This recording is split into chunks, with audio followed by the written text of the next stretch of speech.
Bueno, aquí habíamos empezado, es que me descentro eso, a mí me saca de la jugada cuando estamos haciendo esto, pero bueno. La historia, según lo refiere el Mahabharata, da la nota y la tónica, sin embargo necesita ser explicado por medio del sentido secreto encerrado en el Bhagavad Gita. Es interesante que comenta Blavatsky que hay un sentido secreto en el Bhagavad Gita para poder entender en el Mahabharata el tema de los diluvios. Vamos a llegar a la conclusión al final de la sesión que ha habido varios diluvios, no nomás uno. Hubo, por lo menos yo encontré importantes 4 diluvios. Y además, y diluvios grandes. Y después ha habido pequeños diluvios, ¿sí? Marcados en ciertas zonas. Por eso es muy difícil en el sentido de, por ejemplo, el prólogo del drama de nuestra humanidad, la quinta, estamos hablando de la quinta raza, mientras estaba Vaisvata, van a ver a este personaje, es el Manú de la raza, tiene muchas interpretaciones. Entregado a la devoción a las orillas del río, imploró un pez su auxilio, es como una especie de mito, contra otro pez mayor que se lo quería devorar. El Manú Vaisvata lo salvó y lo colocó en un recipiente y en donde, desarrollándose más y más, le comunicó la noticia del diluvio venidero. Estamos hablando aquí de finales de la segunda raza, raíz, ¿sí? Cuando el Manú Vaisvata reúne a los representantes de las razas, bueno, me estoy adelantando, y en una nave, en una canoa, en un barco, salen para enfrentar ese diluvio. Este pez es el bien conocido avatar Amatsya de Vishnu. Le llaman Dagón. Estuve investigando sobre Dagón y hay mucho material sobre ese tema. Pero para no desviarme, porque Dagón viene que ver con la tradición caldea, aunque vamos a tocar algo, pero no vamos a entrar tanto al detalle. Entonces, si ustedes ven en este drama, en la quinta humanidad, porque también aquí se habla, porque Manú Vaisvata aparece varias veces, apareció al final de la segunda raza raíz, aparece al final de la cuarta raza raíz, ¿sí? Cuando desaparece la Atlántida, o sea, desaparece toda. Por eso aquí se menciona el drama de la humanidad en la quinta raza, ¿sí? O sea, lo vamos a ir mencionando varias veces. Es un personaje interesante, una mezcla de una jerarquía responsable de la generación de los seres. Casi al final vamos a ver las interpretaciones que hay y que se dan aquí a través de la obra. Dice acá, demasiada conocida es la fábula para que la repitamos acá, menciona Blavatsky. Vishnu ordena que se construya un barco en el cual se salva Manú, es el que va hasta atrás, si ustedes lo ven, en compañía de los 7 rishis, según el Mahabharata, aunque esto no se encuentran en otros textos. Parece que en los Puranas no están, pero sí está en el Mahabharata. Los 7 rishis representan a las 7 razas, los 7 principios y otras varias cosas, pues aquí hay además un doble misterio envuelto en esta alegoría múltiple. Más que poder entrar en los misterios que Blavatsky comenta en las alegorías que vemos y en los mitos, sabemos que tienen 7 interpretaciones la simbología, ¿sí? Ella a veces habla de la interpretación astrológica o antropológica, pero siempre deja que el estudiante sea el que investigue y trate de entrar en el concepto esencial. Creo que esto se va a aclarar poco a poco cuando vayamos avanzando en el tema que estamos tocando. Entonces, recuerden el tema del Manú Vaisvata, es muy importante. Y aquí está hablando de que los 7 rishis más el Manú salen en un barco guiados por un pez, el pez los va llevando, va arrastrando, es lo que dice la alegoría, para poder ayudarlos a que se salven del diluvio que había ocurrido. Hemos dicho en otra parte que el gran diluvio tenía varios significados y que se refería como también sucede con la caída. ¿Se acuerdan que la caída tiene que ver con la entrada de los Anishvata, las jerarquías de la mente a mediados de la tercera raza? ¿Sí? Se le llama la caída porque es un pasaje que aún no hemos estudiado, lo vamos a ver en las próximas, en la próxima parte de la antropogénesis. No creo que sea en esta, porque yo ya la he estado leyendo, sino en la siguiente. Estamos en la sexta, vamos más adelante. Cuando se ven obligados la jerarquía a entrar obligadamente a las formas humanas que, bueno, semi-humanas que existían a mediados de la tercera raza. A eso se le llama la caída. Acontecimientos a la vez espirituales, físicos, cósmicos y terrestres, así como arriba es abajo. ¿Eh? Entonces, aquí nos hace ver Madame Blavatsky que tienen varios significados los diluvios. El tema está en que nosotros nos hemos tragado un diluvio, el de Noé, por la tradición cristiana. Y ese es el menos importante, se puede decir. Tiene un enfoque que vamos a ver, porque recuerden que la tradición judía tomó mucho de los caldeos. Y hay una interesante versión que da Blavatsky más adelante, ahorita que veamos esa parte. Dice, el barco o arca, navis, es una palabra siendo el símbolo del principio generativo femenino. Ven que tiene una forma de luna, de media luna, la nave. Está representado en los cielos por la luna y en la tierra por la matriz, ambas siendo las barcas y portadoras de los gérmenes de la vida y del ser, que el sol o Vishnu, el principio masculino, vivifica y fecunda. Y aquí viene el primer diluvio. El primer diluvio fue un diluvio cósmico.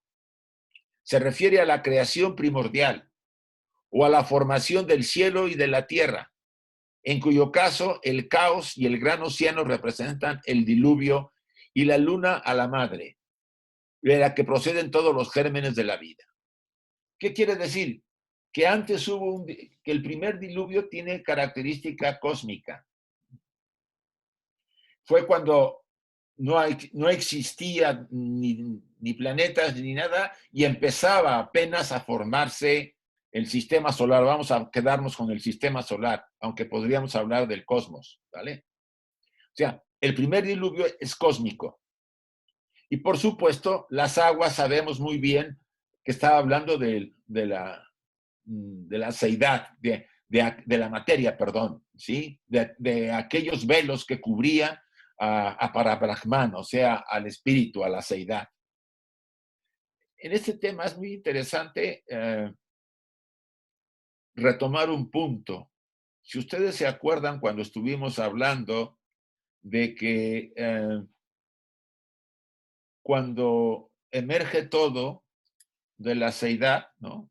Dice, irradia en el huevo del mundo o en lo que va a ser el cosmos, irradia y se genera la primera diferenciación, o sea, el punto en el centro de la esfera, es el logos no manifestado. Estoy repitiendo lo que ya estudiamos y machacamos. Ese logos inmanifestado, a su vez, genera el triángulo famoso, ¿sí? La forma pitagórica de la que después se emanará, que sería el segundo logos, y ya cuando se cierra el triángulo es el tercer logos. Ya estamos en el universo manifestado.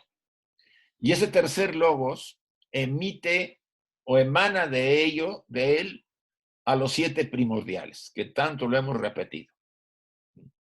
Es interesante este punto, porque los 7 primordiales, ¿se acuerdan las tablas que teníamos, los diagramas que teníamos? De cada uno de los 7, a su vez, se derivan, ¿qué? 7. Y forman el siguiente plano de manifestación. El primero sería, si podemos ubicarlo bien, Atma, cuando están los 7 primordiales. Después viene el segundo plano. Ahí se generan de los 7, a su vez salen de cada uno 7. Y se genera el siguiente plano, sería Buddhi. Y a su vez de esos que se han generado en Buddhi, se emanan 7 de cada uno y llegan a Manas. Esa es la jerarquía Manasaputra. Los Manasaputras, los poseedores del fuego de la mente, los que después serán los que entran en nuestros vehículos para darnos, no solamente encarnan en nosotros, sino nos dan la chispa. Esta metamorfosis es muy interesante y no la hemos tratado porque yo la encontré en los comentarios de Madame Blavatsky de 1889. Y estoy interesado en que la siguiente sesión volvamos a repetir esa parte y dar claramente la idea que ella plasma a los estudiantes, porque no viene así aclarado en la doctrina secreta. La presionaron tanto que ella explicó qué es lo que pasaba. Los 7 primordiales son jerarquías, pero no son jerarquías autoconscientes. Imagínense, qué interesante.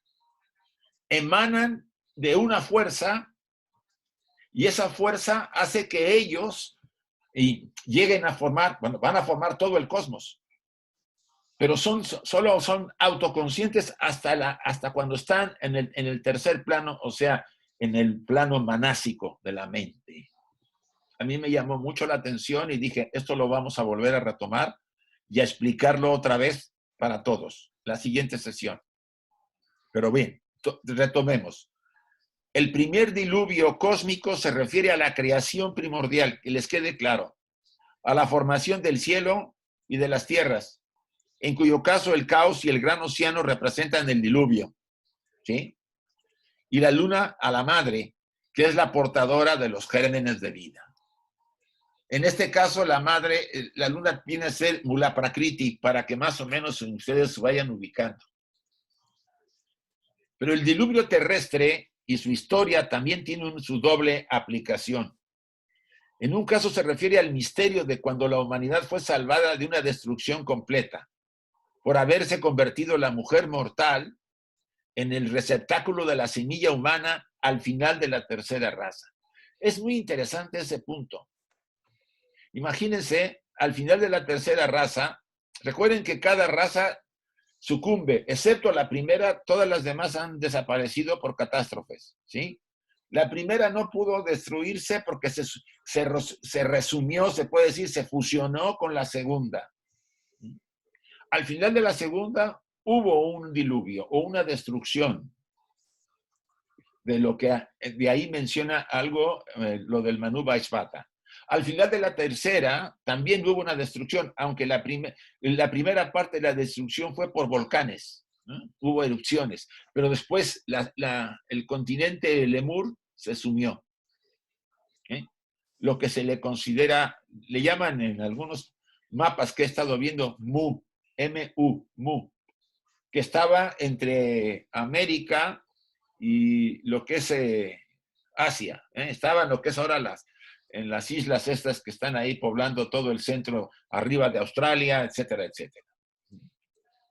Entonces, en un caso se refiere al misterio de cuando la humanidad fue salvada de la destrucción completa por haberse convertido la mujer mortal en el receptáculo de la semilla humana. Esto ya era finales de la tercera raza para entrar a la cuarta. Ahí hubo una destrucción también. Ya estamos hablando de otra destrucción. Y en el otro, el verdadero histórico, la sumersión de la Atlántida, otra sumersión más. O sea, aquí ya van 3. O sea, ¿qué ha pasado? Que normalmente, y esa es la versión de Madame Blavatsky, que cuando nosotros nos hemos quedado con la versión de Noé, él la tomó de los caldeos.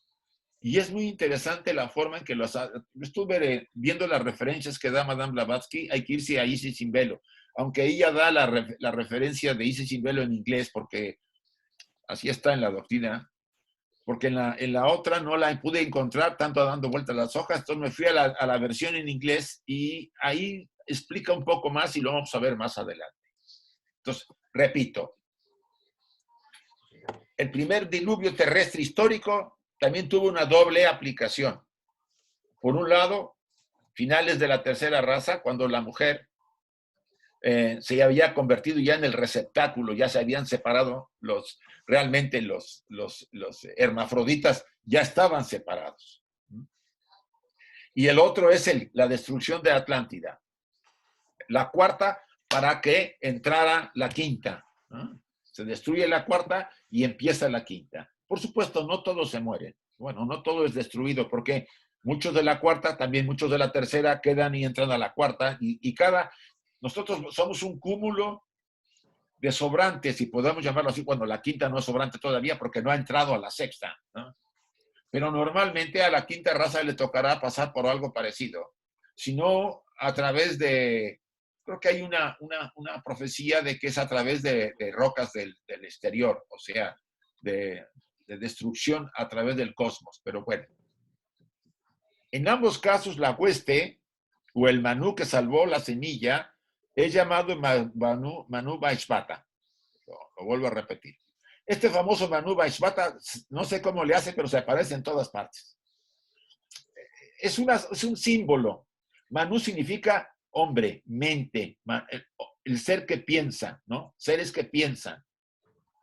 Y aquí que la diferencia entre la versión puránica y otras, mientras que en el Satapatha Brahmana, Vaishvata produce una hija y por ella engendra la raza de Manú. O sea, porque Manú genera una raza, un grupo de Manús, o sea, de seres, refiriéndose esto a los primeros Manushas, humanos que tuvieron que crear mujeres por medio de la voluntad, Kriya Shakti, segunda raza, antes de que ellas nacieran naturalmente de los hermafroditas, como sexo independiente, siendo por tanto consideradas como hijas de sus creadores. Aquí Madame Blavatsky me hace una mezcla muy sabrosa. Habremos que entender, no se queden con la idea de la mezcla que está haciendo, pero es interesante porque vamos a ver al final para concretizar lo que ella ha querido hacer, ¿sí? Repito, la diferencia entre la versión de los Puranas y otras existe, pero mientras en el Satapatha Brahmana, Vaishvata produce una hija que la generó por Kriya Shakti, ¿no? Por el poder de la mente para generar otro ser. Refiriéndose estos a los primeros manushas humanos que tuvieron que crear mujeres por medio de la voluntad, antes de que ellas nacieran naturalmente de los hermafroditas, como sexo independiente, siendo por tanto consideradas como hijas de sus creadores. Eran sus hijas y sus parejas, o sea, porque con ellas tuvieron hijos. Complejo el tema porque está mezclado, ya lo dijo desde el principio Madame Blavatsky, hay una mezcla de cosas que cuesta un poco, pero vamos a ir concretizando en las siguientes imágenes. Los relatos puránicos representan a Ida o Ila como la mujer del Buda o la sabiduría. Esta versión se refiere a los acontecimientos del diluvio atlante, cuando Vaishvata, nuevamente aparece el Señor, el gran sabio de la tierra, impidió que la quinta raza raíz fuera destruida juntamente con los restos de la cuarta. Esto se ve muy claramente en el Bhagavad Gita, donde se representa a Krishna diciendo: los 7 grandes rishis, los 4 manús anteriores participando de mi esencia, nacieron de mi mente. De ellos surgió o nació la especie humana y el mundo. Sabemos que la tercera raza, al ser destruida, no toda, hubo sobrevivientes que fueron y se fusionaron con la cuarta, o sea, se mezclaron. Y cuando la cuarta raza llegó a su final, la Isla Blanca, ahí tenemos una versión más amplia por Platón, ¿no? Y aquí comenta algo de que pudiera haber afectado a la quinta raza. Platón habla de que hubo la destrucción, lo último que desapareció fue la Isla Blanca, que estaba en el Atlántico.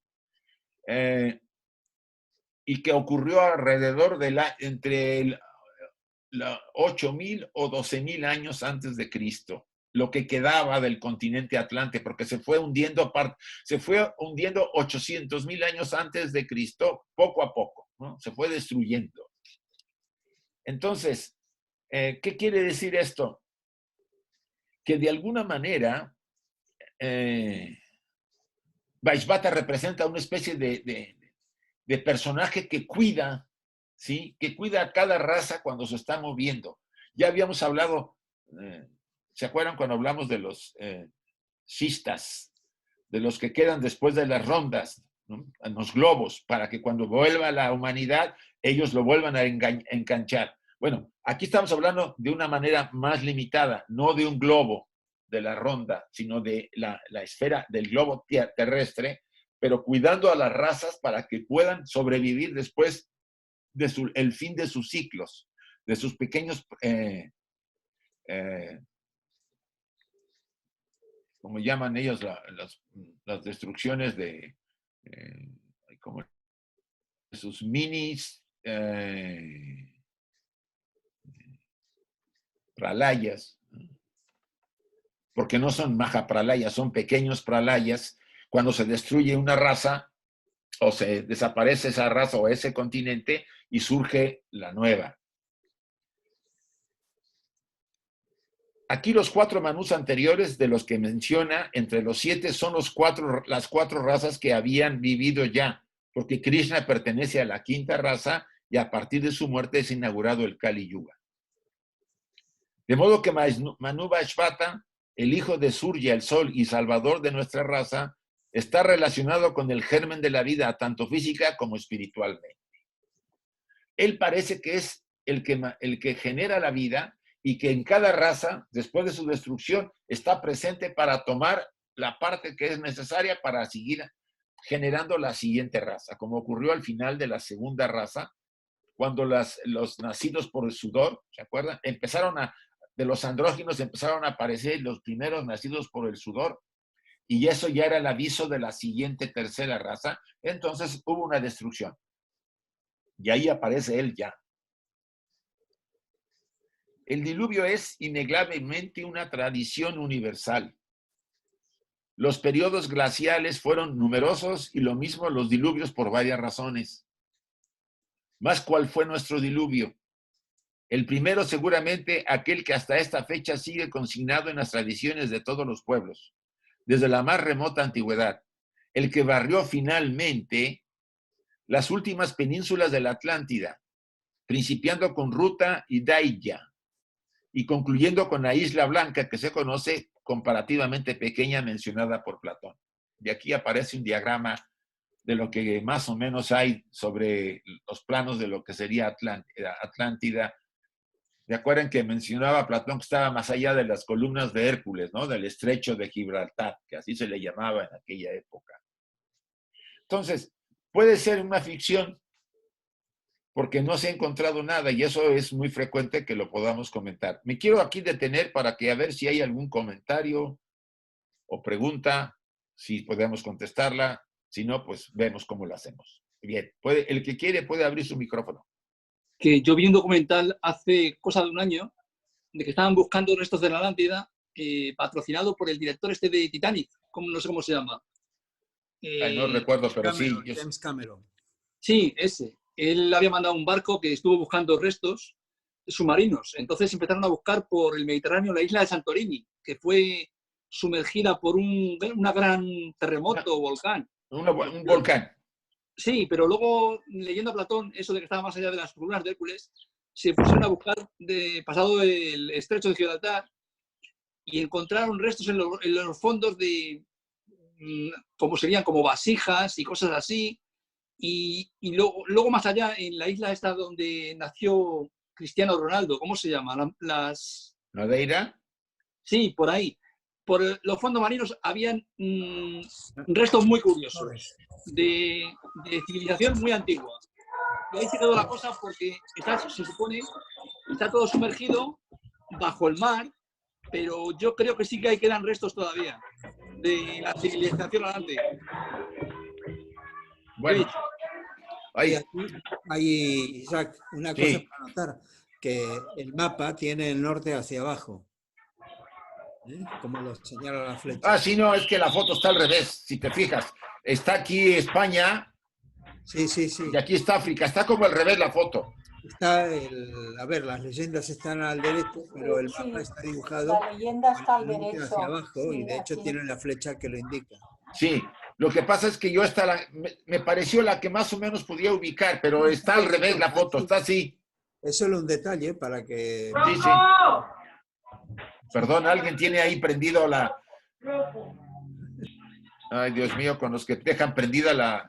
Que cierren los Otra cosa con la micrófonos. isla... Sí, es que se oye fatal. Yo estoy oyendo fatal, ¿eh? Muy mal. No me llega bien. También hay una investigación que dice que la isla Poseidonis la última de los últimos restos de la Atlántida podrían estar en Cádiz. Ajá, también yo le he oído algo de eso, sí. Sí, porque hay unas ¿cómo era que se llamaba esto? Bueno, hay unos terrenos que a vista de satélite se ven ciertos patrones circulares que podrían haber sido enterrados ahí. Perdona, Carlos, no se te oye porque hay alguien que tiene el micrófono abierto y hay niños y se escuchan los niños, por favor. Es Tere Corona. Ya estoy silenciando voluntariamente a Forciori. Ya lo cerré. Vale, perdona, Carlos, sigue. No, nada, eso, nada más que decía que había algunas investigaciones que ponen, que dicen que esa isla citada por Platón y todo, que justamente como estaba más allá de las columnas de Hércules y que coincide con unos anillos o unos patrones que hay en el territorio, en la zona de Cádiz, que están semi-enterrados o semi-cubiertos por el agua, aparentemente, o que están ahí en zona de maresmes, y que entonces, bueno, estaban investigando eso, ¿no? Nada más. Sí, yo también supe de esa investigación porque Platón da a entender que la Isla Blanca, antes de que se empezara a destruir totalmente, permitía y facilitaba pasar a América a través de ella. O sea, había islotes alrededor y facilitaba eso. Bueno, va a ser muy complicado porque si está realmente en el fondo y con tanto tiempo que ha pasado, yo lo veo muy complicado. Pero bueno, se asume que estaba ahí, ¿no? Una cosa, Indalo, porque esa es otra cultura que está por allí, por Almería, por Cádiz y todo, Indalo, ¿tendría que ver algo con eso o esto es posterior? O no se sabe. Ah, eso no lo sé. También está Tartesos. Ah, Tartesos es otro, sí. Tartesos, No se ha sí. encontrado Tartesos, ¿verdad? Tartesos es Cádiz, Indalo es Almería, sí es verdad.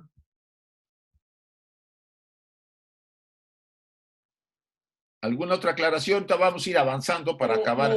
Me ha llamado la atención, Isaac, una cosa, Sí, y es cuando has hablado del primer triángulo arriba y luego ese descenso hace varias diapositivas atrás. sí. Y entonces comenzabas por Atma, pero en el diagrama que tiene el primer tomo de la doctrina secreta, es un diagrama donde Blavatsky, o quien lo confeccionase en su momento para ella, pone un triángulo arriba Sí. que ocupa los tres primeros planos. Ajá. Adi, Anupadaka, Atma. Porque entre Adi y Anupadaka están todas esas jerarquías que están trabajando para la manifestación. Sí. Y luego el siguiente, el que conforma el primer triángulo, pues es Atma, es decir, Adi, Anupadaka, Atma. Y ella Atma, dice, y de estos no hace falta decir nada, porque como Atma es universal, no hay separación, todavía es uno, y a partir de ahí empieza la descripción de los globos. pues mira que en el primer tomo. En los comentarios te lo dice. Cosa interesante. Mira. Habría que buscarlo. Mira, hay unos comentarios acá, te lo digo porque yo estoy en esto metido hasta el... me ha llamado la atención, ¿no? Lo que dice ella, dice, a ver aquí...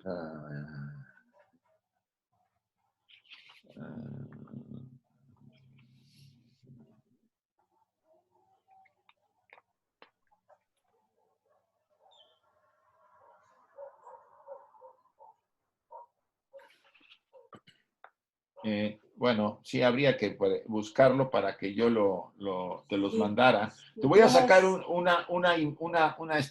escáner y te lo envío. Vale, yo, si me dices la página también, si es más o menos el día, el estudio del día tal, también lo puedo. Ah, Este no, lo ese es otro, ese no lo tengo, claro, claro. No, ese no lo tengo. Sí. Y aquí viene muy claro que a la insistencia de los estudiantes de la rama Blavatsky, ella se ve obligada, más bien, más se ve obligada, les explica por qué hay esa transformación de los 7 primordiales y se convierten después en los Anishvata, los portadores de la mente. Cosa que a mí no me sorprendió, pero me dejó muy interesado porque en la doctrina secreta no da ese detalle.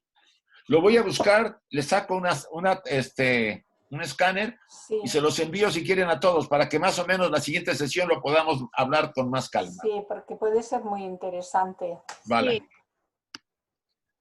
¿Sí? ¿Alguien más? Si no, proseguimos. Una pregunta, Isaac, Sí. que ya creo que también te la hice en otro momento. ¿Qué se sabe auténticamente, si tú lo has investigado, sobre esa civilización de los Dagón? Bueno, yo estuve investigando un poco, a ver si estábamos hablando de...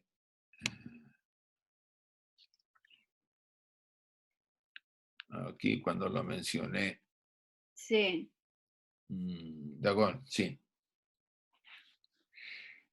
Aquí aparece, si te fijas tú, en la tradición caldea, un hombre con una parte de pez, si te fijas.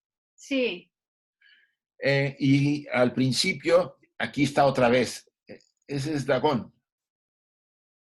Sí, pero sí, además de ser una alegoría, porque sí, además de tener una simbología, sí, sí, ¿habrá habido algo físico manifestado físicamente? Es por el hecho de recordar el tema sobre las sirenas, que no solamente había sirenas, sino que también había sirenas masculinas y no solo femeninas. Me da la sensación de que es como que hubo una civilización que vivía en el mar. agua. Sí. Es interesante que los caldeos lo tienen más claro. En la tradición caldea, en las tablillas que se han encontrado, se habla de esa relación con ese pueblo, un pueblo que vivía en el mar. Entonces, ahí se cruza un poco con la tradición hindú de Dagón. ¿Sí? Porque claro, es que tiene que haber algo real y fehaciente de la existencia de esos seres. ¿Y en qué época se puede ubicar? Ahí no lo he estado yo todavía. Me he estado viendo, me fui con vamos a decir, lo que decían las tablillas, ¿sí? Y las imágenes de las tablillas que creo que por adelante tengo una y les voy a enseñar. Pero sí hay un cruce entre esa información y lo que los hindúes hablan del avatar que era un avatar de Vishnu, avatar Amat, se llamaba Matsya, el primer avatar de Vishnu. Claro, sería en una época dorada, digamos. Sí, recuerden que por lo que yo he estado viendo, la primera raza fue la época de oro, porque no moría, la raza raíz. La segunda raza, la raza hiperbórea, fue la época de plata. Sí. Porque había entre comillas, eran más divinos que humanos, si podemos llamarlo así. Sí. Ya empezaban con hueso a finales de la segunda raza, ¿sí? Ya empezaba a haber huesos, etcétera, etcétera. La cuarta raza es la de bronce, la quinta raza, la tercera raza es la de bronce. Sí. Ya era la semi-espiritual. Pero cuando... ubicada en ese límite, diría. Sí, semi-espiritual, pero como dijo Alberto la vez pasada, todavía muy etérea, porque yo he estado metiéndome más en otros pasajes y sí, casi hasta el final de la tercera raza era semietérea y empezaba a solidificarse cuando entraron a lo más sólido que fue la cuarta raza. ¿Sí? Entonces, es cierto, de lo etéreo empezaron a solidificarse, vinieron los huesos de la segunda raza, finales de la segunda, cuando empezó también a los nacidos del sudor, que ya era entrada a la tercera y hubo una destrucción de la segunda. En la tercera, pues empezaron los hermafroditas, etcétera. Viene la mente a la mitad de la raza. Después de ahí empieza cada vez más a que el hermafrodita era más hombre, o más masculino, o más femenino, hasta que se separa al final de la tercera raza. Por eso se le atribuye a esa parte de la raza, a la última parte de la tercera raza lemur, la simbología que guarda Set, ¿sí? Set no era un individuo, era una raza, era un grupo, se le llamó a esa humanidad. Ya estaba más separada y ya empezaban los hermafroditas ya eran cada vez más minoría y ya había más mayoría de los que serían después los humanos como los conocemos ahora. Se destruye esa raza o se desaparece el Lemuria y entramos a la cuarta. Sobrevivientes de la tercera entran a la cuarta o son parte de la cuarta, se mezclan y empieza otra vez otro proceso. Disculpad, hay 2 líneas en el glosario, solo 2 líneas sobre Dagón, sí, pero encierran algo que hay que buscar. Sí. Dice que significa pez y también Mesías.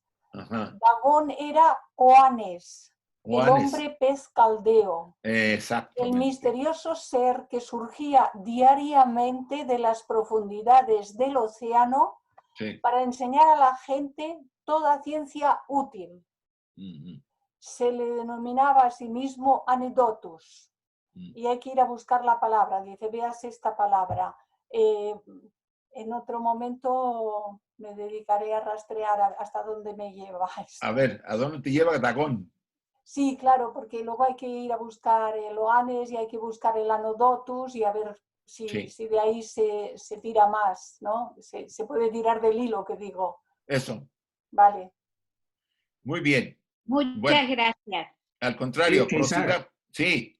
Si hagas un comentario en el libro de Axiomas, para quienes lo tengan, en la página 259 viene todo un capítulo que nos habla de las razas raíces y sus continentes. Y en la página 287 y 292 trae diagramas de lo que es o fue la Atlántida. Y es un conjunto de citas de la doctrina secreta. Sería bueno pues revisarlo, estudiarlo. Sí. Como que ahí está integrado todo. Sí, porque lo que hizo Sordo fue un resumen, ¿no? Sí, una síntesis. Una síntesis, sí. El de Axiomas, el de las tapas rojas. Es el de Axiomas. Vale. Ese es bastante interesante porque tiene una síntesis de muchas cosas y puede ayudar en un momento dado. Lo están estudiando en Arjuna, creo, por lo que yo me enteré. Bien, si no hay más preguntas, proseguimos, chicos. ¿Qué libro es este? Se llama Axiomas. Yo no lo tengo acá, sino que el título completo es Principios, Axiomas y Doctrinas de la Filosofía Esotérica, enseñados por Blavatsky. Pero es bastante bueno porque tiene un resumen de casi todas las reglas, todas las declaraciones. Vale la pena tenerlo para consultarlo. Gracias. Bien. Mas todas esas alegorías son ecos más o menos imperfectos de la tradición inda tocante al gran cataclismo que cayó sobre la cuarta raza. Verdaderamente humana, aunque gigantesca, lo que precedió a la raza aria. Sin embargo, como acabamos de decir, la leyenda del diluvio, como todas las demás leyendas, tiene más de un significado. O sea, en realidad la más fuerte de todas estas catástrofes, de estos diluvios, fue el final de la cuarta raza para dar nacimiento a la quinta. Entonces, ¿qué es lo que más ha quedado? Y que el tema con la concepción que la Biblia menciona, creo que en el Éxodo, no, en el Levítico, creo que lo escribe, lo menciona, me parece, no estoy muy seguro. Se refiere en teogonía a las transformaciones precósmicas, a correlaciones espirituales y también a las cosmogonías subsiguientes. A la gran inundación de aguas, la materia en el caos, despertado y fertilizado por aquellos rayos espirituales que fueron absorbidos y perecieron en la misteriosa diferenciación. Misterio precósmico, prólogo del drama del ser. La irradiación de la seidad sobre las aguas, sobre la materia, la Mula Prakriti. Es lo que aquí... Es que Blavatsky usa una forma poética que puede, en un momento dado, ser algo de dificultad para entenderlo. Pero hay que leer yo más que entre líneas, entre palabras. Dice, la gran inundación de las aguas, la materia, acuérdense que la materia es Mula Prakriti, en el caos, despertando y fertilizando por aquellos rayos que emanaron de la seidad, rayos espíritus, que fueron absorbidos y perecieron en las misteriosas diferenciación. Misterio precósmico, prólogo del drama del ser. Nosotros hemos estudiado esta parte y en los pasajes que vimos en anteriores estancias se habla de que la seidad irradia sobre las aguas primordiales, sobre Mula Prakriti, la materia primigenia, y de ahí surge el primer punto en el centro del huevo del mundo, que ese es el logos inmanifestado. Ya sabemos después que viene el segundo logos y el tercer logos, y ya viene el universo. La primera creación, recuerden que hay dos creaciones, la noumenal, que ya la vimos con insistencia, y la fenomenal, la segunda. Ya estoy repitiendo, pero para que se ubiquen ustedes. Así pues, como los geólogos y los astrónomos atribuyen la última perturbación a una excentricidad extrema de la órbita de la Tierra, y como la doctrina secreta la atribuye al mismo origen, pero con la adición de que otro factor, el cambio del eje de la Tierra, una prueba de lo cual puede encontrarse en el libro de Enoch o Enoch, si no se comprende el lenguaje velado de los Puranas. O sea, la mayor parte de los diluvios de este calibre han sido por movimientos del eje terrestre. No es, dice Blavatsky, no ha habido solamente uno, ha habido varios. Y cada vez que el eje se ha movido, pues las aguas han invadido tierra y han desaparecido continentes y han surgido otros. Entonces, en ese punto, Blavatsky hace una aclaración y, vamos a decir, respalda de alguna manera lo que dice la ciencia en cierta manera, pero agrega que hay algo más que la excentricidad de la órbita de la Tierra. Así, mientras leemos, y aquí está este pasaje interesante, en el último, y las tinieblas, eso es decir, el Génesis, cubrían la superficie del abismo, y el Espíritu de Dios se movía sobre las aguas. El primero dice, y las aguas prevalecieron, y el arca, con Noé en el Espíritu, y aquí ahí vale la pena analizarlo, la simbología, iba sobre las aguas.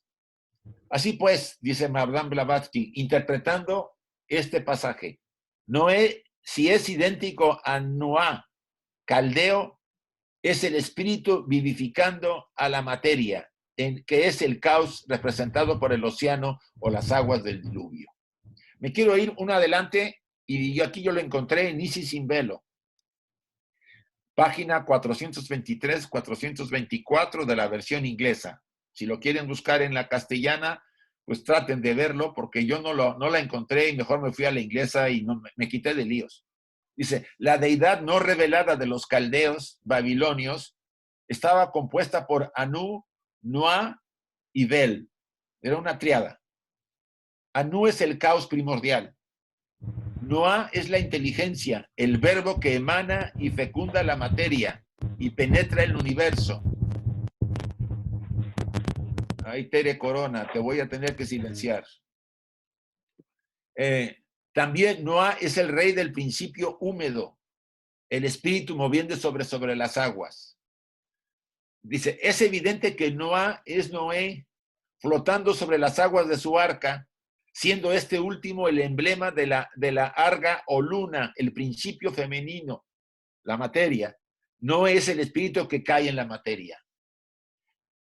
E insiste Madame Blavatsky con esta versión que está en Isis sin velo, que los israelitas o los judíos lo tomaron de los caldeos, ¿sí? Que está en los, y aquí lo interesante es que está en las tablillas, y que los israelitas durante la estancia que tuvieron ellos entre los caldeos babilonios, durante, creo que fueron 2 o 3 siglos, no me acuerdo muy bien, a lo mejor me corrige Carmen, tomaron mucho del conocimiento caldeo y lo integraron a su pues, parte de la cábala tiene que ver con los caldeos, según Blavatsky. Yo no doy mi opinión ahí abierta porque no conozco tanto a fondo.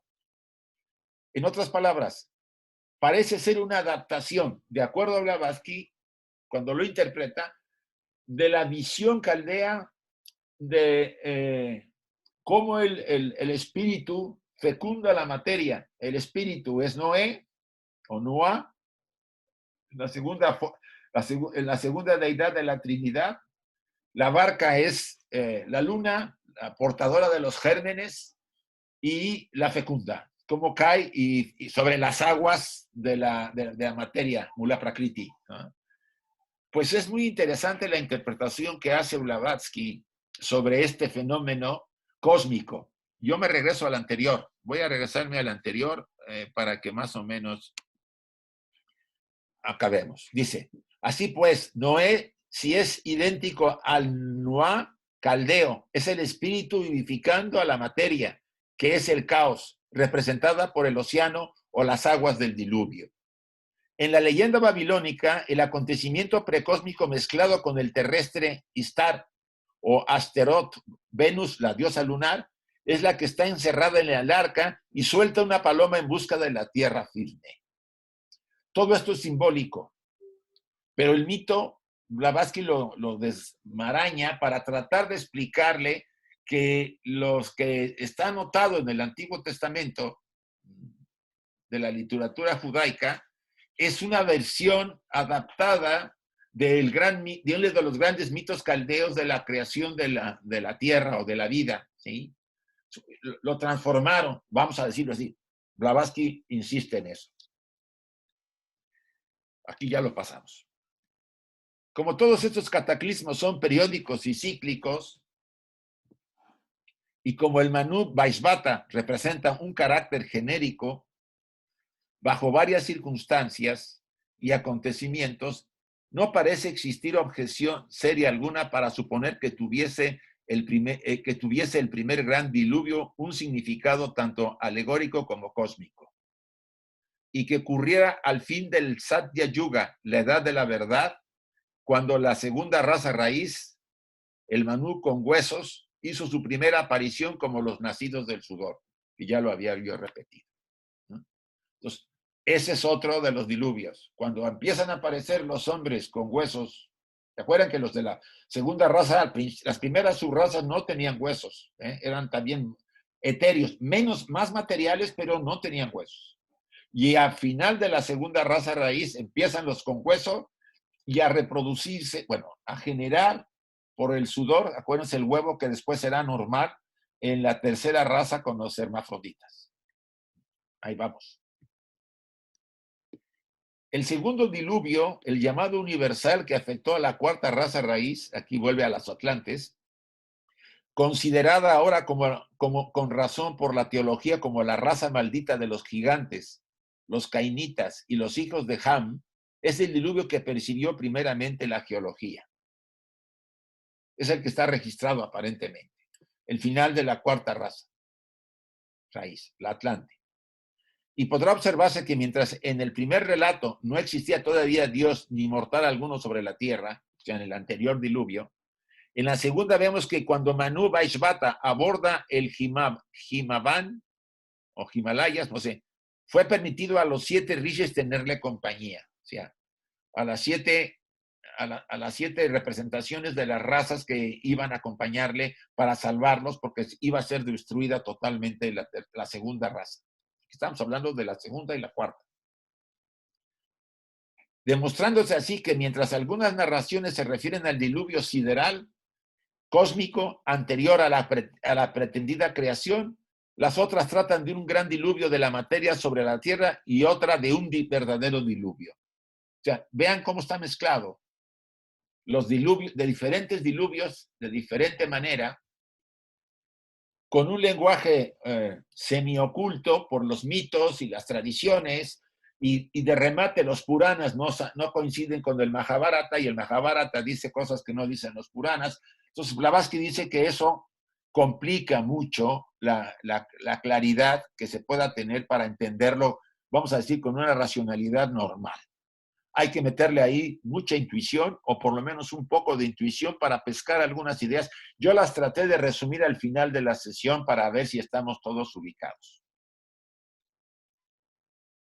Aquí sí está mejor, espero que ya no sea la crítica tan fuerte. Está mejor aquí Atlántida. En el Satapatha Brahmana observa Manu que el diluvio ha destruido a todos los seres vivientes y que él solo ha sido preservado, es decir, solo el germen de la vida escapó a la disolución anterior del universo, o al Maha Pralaya, después de un día de Brahma. Aquí ya sé, Blavatsky se fue a un día de Brahma.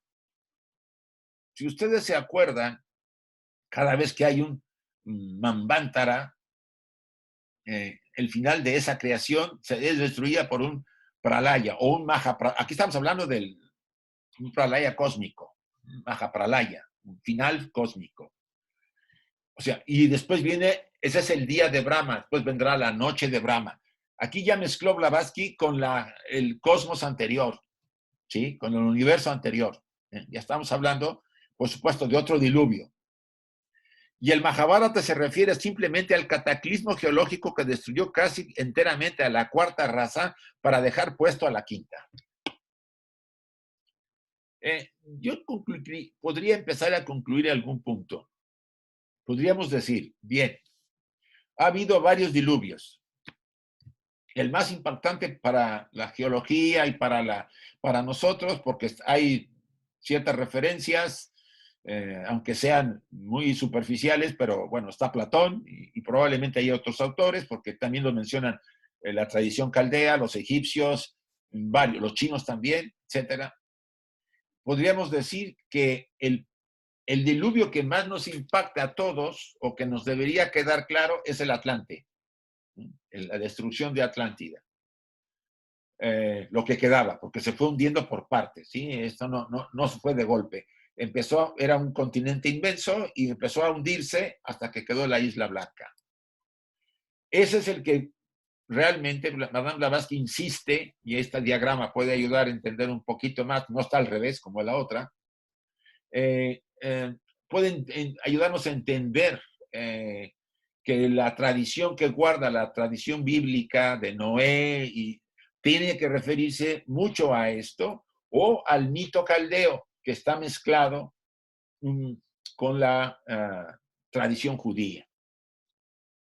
Por esto nuestra cosmogonía esotérica presenta a Manu, y aquí viene la explicación de Manu, al Manu Vaishvata bajo 3 atributos distintos. Tiene 3 atributos. Primero, como el Manu raíz sobre el globo A de la primera ronda. Imagínense, de la primera ronda, ¿sí?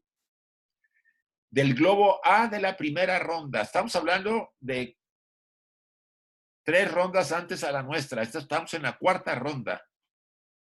Y ya el personaje Vaishvata ya viene desde ahí cuidando a la raza humana. Bueno, lo que va a ser, porque está en el globo A de la primera ronda. Vaishvata, que vale también la pena investigar. Yo estoy investigando sobre él para ver si la siguiente sesión les doy algo más. B, como el germen de vida sobre el globo D en la 4ª ronda, o sea, en el nuestro. ¿Sí? Estamos en la cuarta ronda, y el globo D, el sólido, es en la Tierra.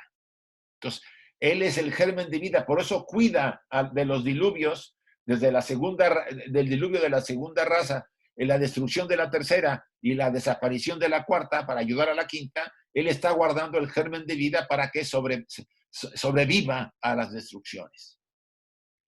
Como el germen del hombre, al principio de cada raza raíz, especialmente nuestra quinta raza, el principio mismo de esta última presenció durante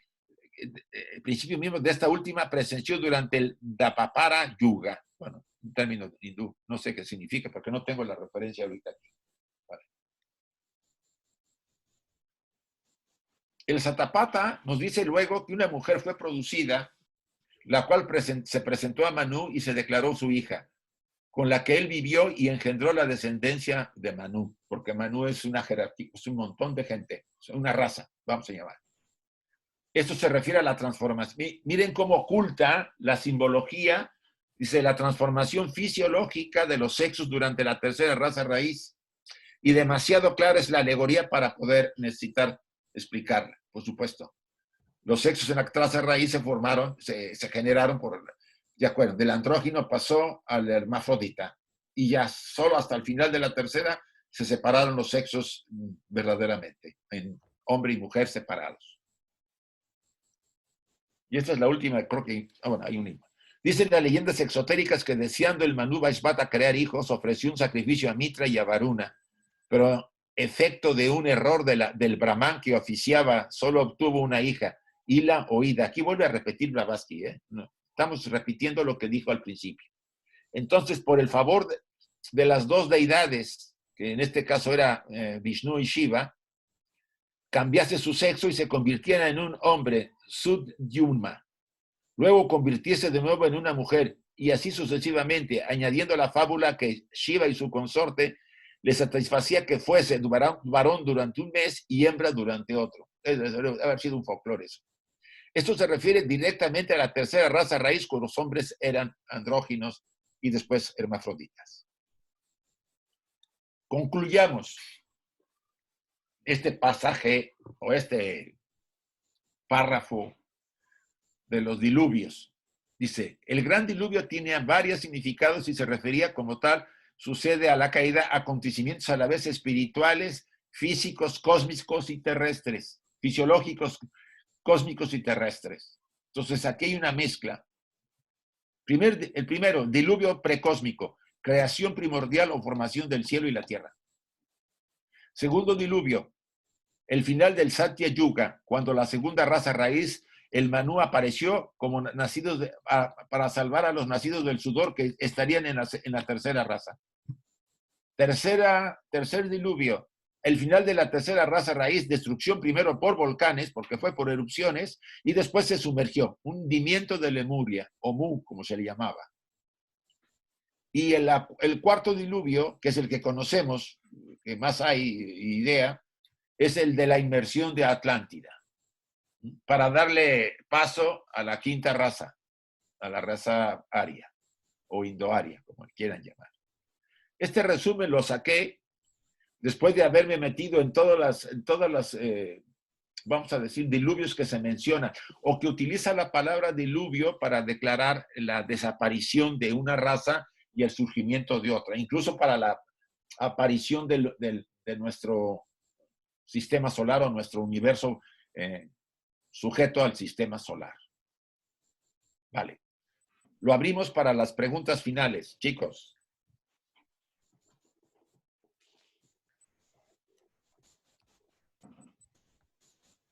Comentarios, dudas, aclaraciones.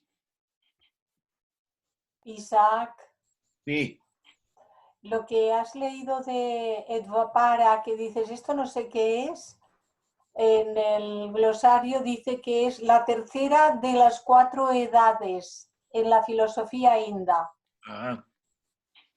Entonces está hablando de la raza Lemur, seguro. Seguramente que cuadra con lo que era el texto al que estabas leyendo. Sí, es que la referencia que está ahí, yo no la busqué porque, obvio, ya estaba yo metido en tratar de encontrar más bien el sentido de lo que les expliqué sobre Noé y Nua, que es para mí una adaptación del mito caldeo babilonio a la tradición judía del Génesis, ¿sí? Bueno, no en el Génesis, está, creo que, no sé si está, no sé en cuál de los libros está, Deuteronomio, Génesis, Éxodo, Levítico, no estoy muy seguro, pero por ahí anda, ¿sí? Isaac. Sí. Una cosa, tiene mucha lógica que los judíos tomaran de los habitantes de la Mesopotamia sus tradiciones, puesto que ellos estuvieron juzgados por Nabucodonosor, que los conquistó y estuvieron con ellos. O sea que de ahí, y fueron cientos de años, o sea que evidentemente bebieron mucho de su cultura. Sí, Carlos. Yo cuando he estado investigando, porque Blavatsky defiende mucho la posición que la cábala que se maneja ahora tiene un origen, si no 100%, pero fuertemente caldeo babilonio, ¿sí? Pues puede que tenga una parte porque aunque Carmen nos estuvo mencionando que el origen es mucho más antiguo, porque creo que se traslada a la época de Abraham y después de Moisés, etcétera, etcétera, que no digo que no, puede haber habido ahí empezar la formación de la cábala. Durante la estancia que tuvieron los judíos, que creo que fueron 2 siglos los que estuvieron con los babilonios, no estoy muy seguro. Incluso ahí se escribieron varios de los libros del Antiguo Testamento o de la Torah, que ahora tienen los judíos, ¿sí? Estaban, acuérdate, la etapa de los profetas, ¿no? Isaías y todos estos profetas que eran muy importantes, pues vivieron en esa época, ¿no? En la época de estar juzgados por los caldeos babilonios. Hasta ahorita, que yo me acuerde más o menos, salvo que Carmen tenga alguna aclaración. Carmen. Sí, no, estoy aquí escuchando. Sí, efectivamente, se supone que la cábala tiene un origen divino y que fue, digamos, que empezó en principio con Abraham, que es el gran patriarca, que bueno, también tiene varios significados, etcétera, pero indudablemente todo está en la misma zona. Sí. Es esa zona de la Mesopotamia, esa zona de Babilonia, todo está contenido en aquella época, en ese mundo que era donde surgía, digamos, el conocimiento. Entonces, obviamente, también hay conocimientos que se recogieron de Egipto, sí, porque también han recogido mucho, entonces han ido agregando, por eso es como universal. Está basado y se supone que en la época de Abraham, cuando se dividieron las tribus, hubo una tribu que se fue hacia Oriente. Entonces, obviamente, las leyendas, los mitos son muy parecidos. Sí.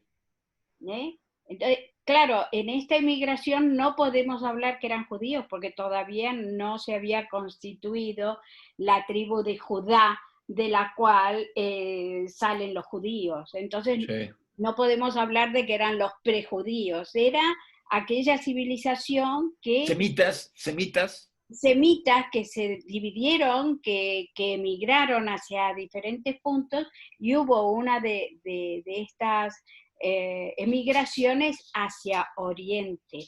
Por eso hay tanta similitud entre las leyendas y los conocimientos a través de la simbología, que son prácticamente iguales. Sí.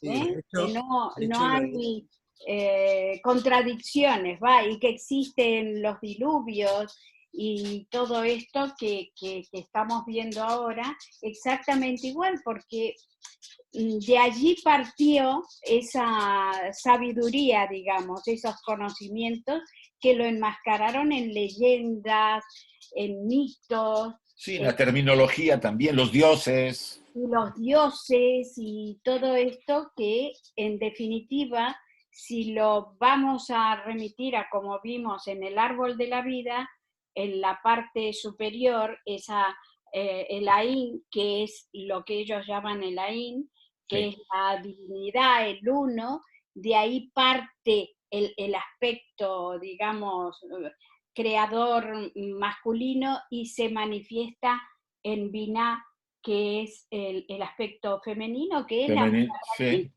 estamos hablando de lo mismo en diferentes lenguas. Sí, sí, sí. Pero exactamente igual. Por eso Blavatsky hace muchas comparaciones para que no se entre. Sí, yo creo que utiliza la comparación de mitos y tradiciones y enseñanzas para que te entre, o te entra por una o te entra por otra, pero a ver si te puede entrar. Exacto. Y repite, repite. De Sí, hecho, aunque no sí. les guste mucho al pueblo judío, pero el mito de Moisés, el niño que es recogido por los faraones de una cesta en el Nilo y que es criado como uno de la familia, es un mito que se encontró también en Babilonia, perdón, no en Babilonia, en los pueblos de la Mesopotamia, no me acuerdo exactamente cuál era, creo que era caldeo probablemente. Entonces, y el Génesis también, el Génesis de la Biblia está tomado también se han encontrado en tablillas de Babilonia diciendo exactamente lo mismo. Entonces efectivamente ha habido un trasvase de esa, porque es justamente la sabiduría sin edad, ¿no? De pueblo en pueblo. Sí. Y además hay que tener en cuenta otra cosa, la cronología de la Biblia, tal cual está en el Viejo Testamento, los estudios históricos modernos señalan que está muy alterada, es decir, que está muy exagerada la importancia del pueblo hebreo y y la antigüedad y cuando se sucedieron las cosas. Y de hecho, por ejemplo, no hay evidencias de que el pueblo hebreo estuviera prisionero en Egipto, que fueran esclavos en Egipto, como se dice en la Biblia. Y de hecho hay unos investigadores, hay un grupo de investigadores israelíes que pretendiendo encontrar las pruebas, excavaron y no sé cuánto y fueron a hacer y no encontraron ninguna prueba de que realmente ni por restos arqueológicos, ni por escrituras, que los egipcios lo escribían todo, ni por escrituras de transacciones, de comercio, de cosas así, que realmente el pueblo hebreo hubiera estado sometido dentro de Egipto. Sí lo estuvo en la Mesopotamia. Fíjate que yo tengo una versión. Perdón. Sí. Ese, digamos, la esclavitud en el pueblo del pueblo judío, efectivamente no hay rastros históricos porque es nuevamente un mito para explicar cómo estamos presos de nuestras pasiones que representa al pueblo judío. No estoy haciendo una interpretación personal, esto es como se interpreta en la Cábala. Y entonces se sale de esa esclavitud y que está alimentado este pueblo por el maná, que significa por la vida espiritual. Sí. Es todo una simbología. Pero pobrecitos, 40 años, Dios mío. Claro, es que es todo, son claves de interpretación. Sí, lo sé. Porque no es la realidad, sino que se ha tratado de explicar a través de códigos para que impacte y que los tienes que descubrir, como decías tú, Isaac, hace un rato, tienes que machacar la intuición para que poder llegar a entender determinadas, pero hay ciertas claves. Teniendo las claves es muy sencillo la interpretación. Sí, recordemos que las grandes verdades eran ocultas desde finales al desaparecer Atlántida, los conocimientos se tuvieron que ocultar. Porque realmente parte de la destrucción de ese continente o de ese pueblo, de esa raza, se debió al mal uso del conocimiento, ¿no? Entonces, Blavatsky lo insiste, ¿no? La Biblia, como ciertas obras, tienen muchas claves para ser interpretadas. Y entonces, la misma doctrina secreta, ¿no? Yo leyendo, ahorita estaba yo metido en Luz en el Sendero, decía Mabel Collins, no es leer entre líneas, es leer palabra por palabra, porque ahí hay significados que usted tiene que intuir. Cuando habla de la... ¿Sí? Esto es justamente, está escrito, se fue trasladando toda esta historia. Es lo mismo que la historia de Jesús, igual. Sí. que no... Es todo un proceso, el proceso iniciático mostrado en las diferentes fases. Sí. Entonces, volvemos un poco a lo mismo. Lo que hay que hacer es ir un paso más allá. En lo que yo dije en mi intervención, leer entre líneas, no se puede leer textualmente. Obviamente que hay muchas lecturas, pero si nosotros estamos en este camino para aprender a leer más allá de lo que dicen las letras que están en el papel. Sí, Blavatsky lo insiste mucho eso, Carmen, que ¿Sí? le llaman la letra muerta, ¿sí? Exactamente. El interpretar al pie de la letra, o sea, lo sabemos muy bien, simple en pasajes de la Biblia, del Nuevo Testamento, de los Evangelios, hay pasajes que te hablan de cosas de la reencarnación, etcétera, pero si lo lees a la letra, al pie de la letra, no le entiendes nada de eso. Entonces, esto puede ser un motivo para que todos tratemos de hacer un esfuerzo de penetrar un poco en las enseñanzas. Yo creo que el esfuerzo que se está haciendo todos de estudiar la doctrina secreta, de buscar las partes que podemos, porque yo busco encontrar y enfocar lo suficiente como para que pueda ser comprensiva hasta un punto y después pues explicarlo y después tratar de que cada quien tome aunque sea un poco. Recuerden que eso lo decía Platón. Usted primero, cuando ve una idea, un concepto, una verdad, primero se centra en ella y medita un poco en ella. Después trata usted de hacer un diagrama de ella, de ese concepto, de esa verdad. Es obvio, cuando usted hace un diagrama, eso se reduce, pierde fuerza, o sea, pierde profundidad. Pero es la manera en que yo puedo entenderlo después cuando investigue más a fondo. Porque si no, no se entendería. Es un método, el método platónico, que a mí me parece muy interesante, usando los diagramas, etcétera, etcétera. Bien. ¿Alguna otra pregunta, comentario? Isaac, una Sí. cosa. Enoch, si uno va a la Biblia, por alusiones, ¿no? Que aquí habla de Enoch y Enos y todo eso. Cuando habla de los descendientes, que allí aparecen, como tú dijiste el otro día, varios Adanes, porque son diferentes razas, todas terminan con Enos o Enoch. Y muchas veces dice, y Dios se lo llevó, Sí. o tal, ¿sabes? Y parece como que un poquito enlaza con lo que decías tú, que el Manú coge como la esencia de todo lo que ha sido y lo preserva para la siguiente, ¿no? De alguna forma. Sí. Igual era algo para mirar también. Sí.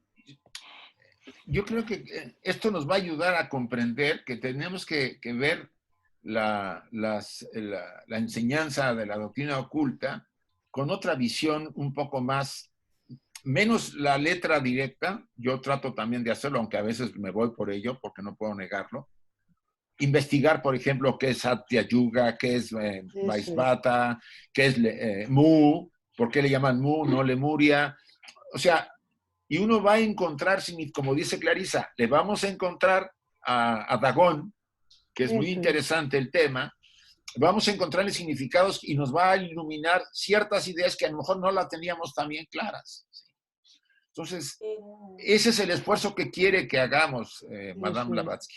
En el Bhagavad Gita, Vaivasvata es el abuelo tanto de Kurus como de Pandus. Es el abuelo.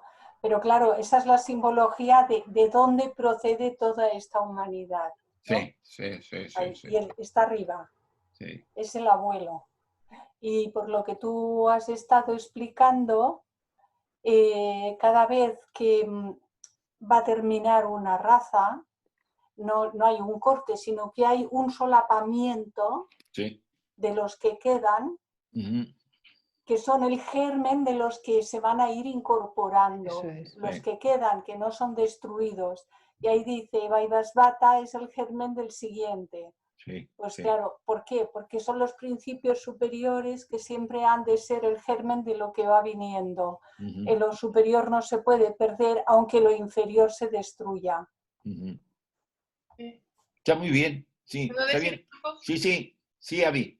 Cuando antes de que la Atlántida se hundiera, como estaba diciendo Clarisa, salieron varias emigraciones. O sea, cuando tú decías que iba el Manú con los 7 Richie en la barca, que se salvaban, ¿no? Que eran los que se salvaban y llevaban el germen de la vida, pues se puede referir a esas emigraciones que iban cada una por un sitio y iban formando las nuevas razas. Sí. Que se puede referir a eso también. Sí, fíjate que para el final de la cuarta raza, Manu Vaishvata va con 4, porque eran las 4 razas que habían existido. Claro. Si fijas, es interesante porque hasta cambian. Primero eran 7, después de la final de la segunda. Ahora son 4. Sí. Y eso es interesante porque te va a dar la idea de que eran las 4 razas previas a la quinta que iba a empezar. Claro, porque cada raza trae lo de la anterior. Sí, claro. Sí. La que más trajo, bueno, la que desapareció, pues se puede decir, y que quedó fusionada con la segunda, fue la primera raza.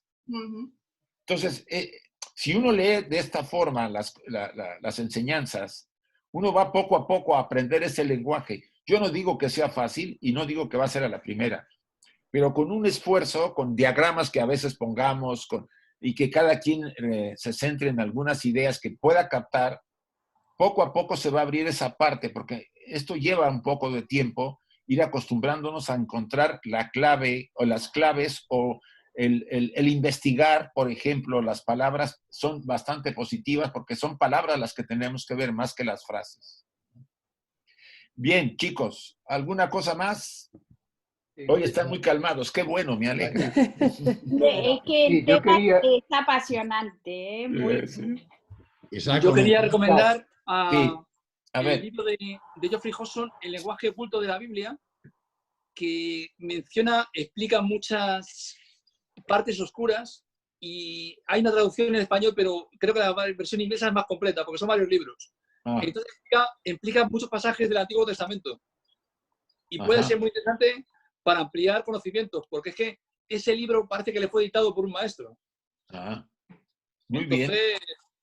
Ese libro es muy recomendable. Vale, gracias. Yo tengo, sí, Alberto. Uno, a ver, Antonio, tengo uno, pero es uno solamente en castellano. Ya, pero yo estaba mirando en Amazon y hay unos cuantos más. Ah, sí, ¿eh? Tienes que leer en inglés, pero merece la pena. Ya. A ver, había levantado la mano Pedro. Sí, Pedro y creo que Alberto, creo, no estoy seguro. A ver, Isaac, de alguna manera los místicos de las diferentes religiones a su manera seguían la sabiduría perenne. Sí, si tú por ejemplo, hay una de los ejemplos más interesantes es el de este místico cristiano San Juan de la Cruz, ¿sí? Si tú te pones a ver, mucho de lo que él escribe en su obra tiene el buque y la inspiración de la literatura oriental, por ejemplo, ¿sí? Incluso parte de sus ejercicios. Hay un librito que editó, lo editaron en México, en esta editorial Mainadé, creo que se llamaba así. Sí. Hacen una comparación de la yoga de San Juan de la Cruz y la yoga tradicional de la India. Y tú encuentras similitudes muy interesantes, ¿sí? Sí. Yo siento que, mira, a nivel popular, el creyente está en la primera franja, que pues acepta lo que dice el dogma, no cuestiona, asume lo que hay y punto. Después está otra franja, que es el creyente que ha empezado a practicar, Pedro, ¿sí? Aún sigue siguiendo las líneas dogmáticas y obedece, pero empieza a cuestionarse. Y en la siguiente franja ya está el que está investigando y viviendo lo que ha encontrado. Y empieza a convertirse en lo que sería un místico. Algo que ya difiere. Todos los místicos, para mí, todos los místicos de todas las tradiciones se tocan la mano. Sean cabalistas, sufís, hindúes, cristianos, todos hablan del mismo idioma porque están en el centro. Están inspirados. Sí. Porque ya no se, fíjate, el problema de San Juan de la Cruz es que ya no seguía el patrón que le querían marcar su guía religioso, ¿no? Ya iba como Santa Teresa de Jesús a lo suyo, porque la inspiración ya le venía del corazón. No necesitaba que de afuera le estuvieran diciendo. Y eso, por supuesto, a los ortodoxos de todas las tradiciones les mueve demasiado, porque ellos se van a la letra, al dogma, y el místico realmente lo hace a un lado y lo vive por ejemplo, vive el ejemplo del Maestro Jesús, ya no lo repite, lo vive. Decía Teilhard de Chardin, teólogo francés, dice, el cristiano ha dejado de imitar la vida del Cristo y se conforma con creer. ¿Sí? Hablo general, ¿sí? Hay gente muy devota, pero en general se ha perdido y nos vamos sí creo, pero pues vivo como me da la gana. Y ese es el gran tema de la mayor parte de todas las tradiciones, ¿eh? Porque, bueno, algunas quizá menos que otras, pero vamos a hablar así. Gracias. A ti, Pedro. Isaac. Sí. Siguiendo lo que comentas, que hay que formarse una imagen de lo que se estudia. A modo de imagen sería bueno volver a ver la película de Noé del 2014 y encontraremos algunas enseñanzas ahí teosóficas dentro de todo el contexto.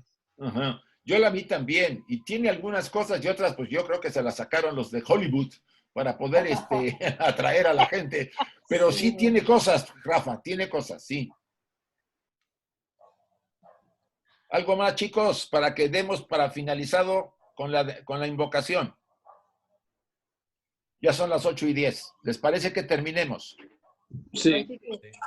A ver, vamos, cierren sus micrófonos y para que podamos repetir todos al unísono. Bueno, yo digo la frase y todos lo repetimos, por favor. Oh vida oculta que vibras en cada átomo. Oh luz oculta que brillas en cada criatura. Oh amor oculto que todo lo abarcas en la unidad. Que cada ser que se sienta uno contigo, sepa por lo tanto que es uno con todos los demás.